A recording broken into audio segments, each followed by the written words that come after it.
Olá!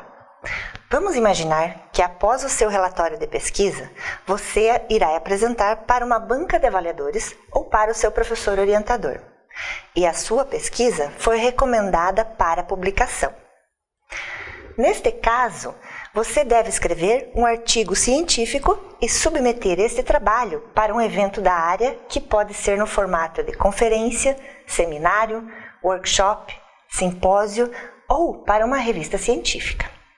Então, o objetivo desta videoaula é dar suporte a você para construir mais este tipo de documento científico, o artigo. Em termos de conteúdo, nós temos alguns tipos de artigo e este é o primeiro, ou seja, um artigo sobre a pesquisa científica.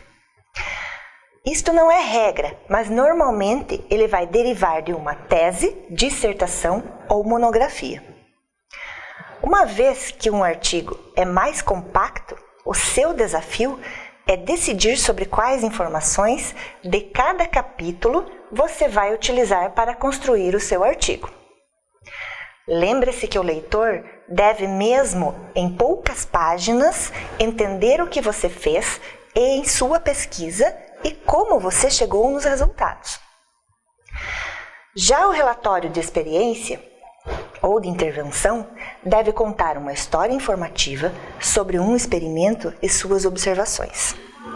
Esse relato deve mostrar como a situação observada reflete em situações mais gerais. Ou seja, o relato deve se concentrar mais nas ideias e não no experimento em si. O desafio aqui é encontrar esse equilíbrio. A análise da bibliografia deve relacionar os diferentes resultados de pesquisa e apresentar uma contribuição significativa sobre esta análise.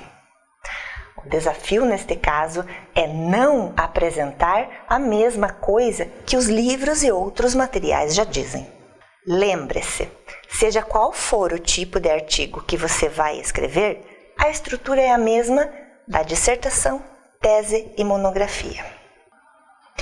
Quanto ao formato de entrega dos artigos, eles podem ser do tipo resumo, o qual seria somente a parte do seu trabalho, que descreve em poucas frases a problemática, os objetivos, metodologia, resultados e conclusão. São usados geralmente para publicações de pôsteres, onde apenas análises preliminares ou apresentação de propostas de pesquisa são feitas.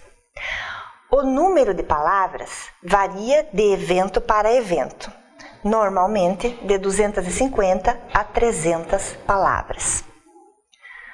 No resumo expandido ou estendido, o texto deve ser organizado em título, autores, resumo, palavras-chave, introdução, metodologia, resultados e discussão, conclusões e referências.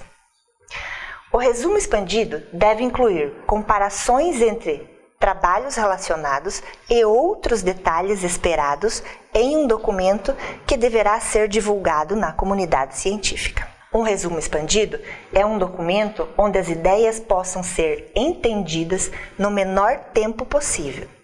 Deve conter de 3 a 5 páginas. O artigo completo contém a mesma estrutura do artigo expandido. Entretanto, você tem um espaço maior para apresentar suas ideias.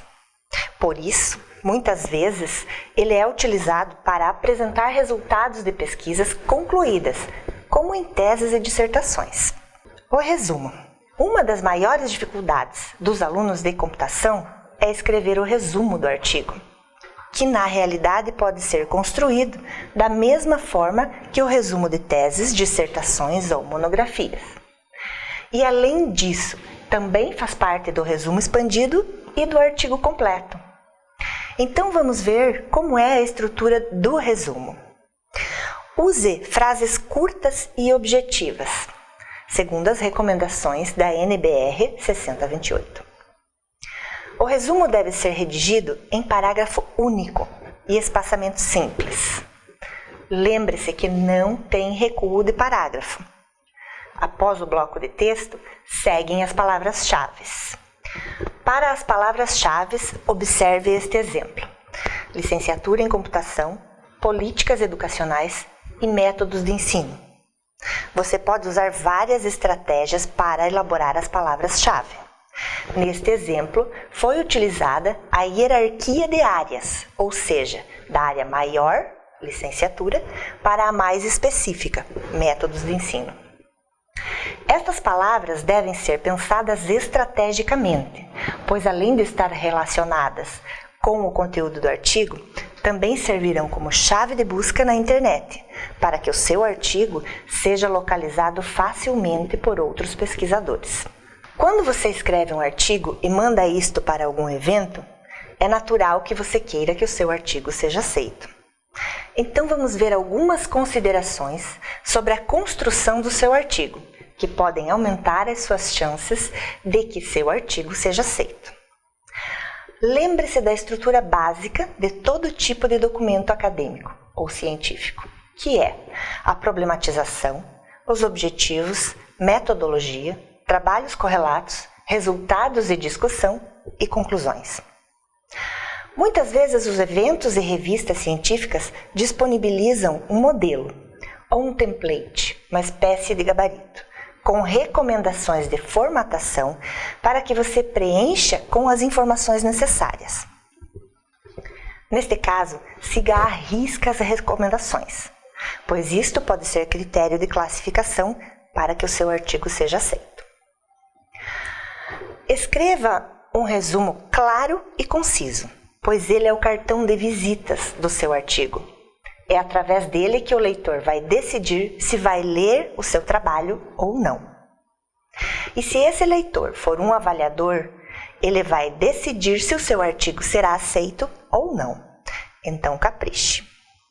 O seu resumo deve ser um convite para a leitura do artigo todo. Outra consideração importante, eu diria importantíssima, é que um bom argumento declarado logo no começo da introdução também pode fazer a diferença. Temos uma aula sobre isto no ambiente virtual.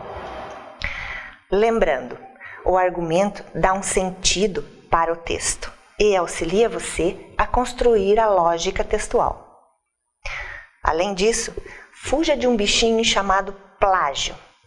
Plágio é a apropriação indevida de ideias ou textos de outras pessoas. Ou seja, quando você coloca extratos literais, ou mesmo mudando algumas palavras, mas mantendo a ideia sem fazer a referência ao autor, isto também é plágio. E isto vale para todos os seus trabalhos acadêmicos. Revisando. As seções de um artigo devem apresentar as respostas para o que você fez no resumo. Na introdução, qual é o problema da pesquisa e seus objetivos? Na revisão da bibliografia, o que já foi falado sobre isto? Na metodologia, como você fez para resolver o problema? Nos resultados, o que você descobriu? Na parte da discussão, o que isto significa? E na conclusão, qual a contribuição da descoberta e seu significado? Coloque também as referências, ou seja, que fontes você se referiu. Espero que essas dicas e considerações ajudem você a escrever não somente bons artigos, mas também relatórios de pesquisa ou de intervenções. Até a próxima videoaula e bons estudos!